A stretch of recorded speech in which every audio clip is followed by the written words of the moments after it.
সূর্য ডোবার পালা আসে যদি আসুক ব্যস্ত, গোধূলির রঙে হবে ধরণী স্বপ্নের ব্যস্ত ব্যস্ত ব্যস্ত।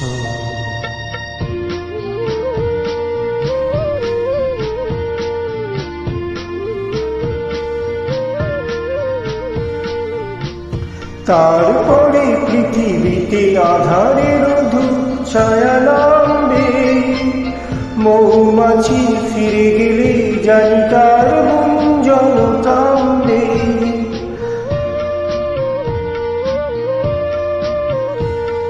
তারপরে পৃথিবীতে আধারের ধূপ ছায়া নামবে, মৌমাছি ফিরে গেলে জানি তার গুঞ্জন থামবে।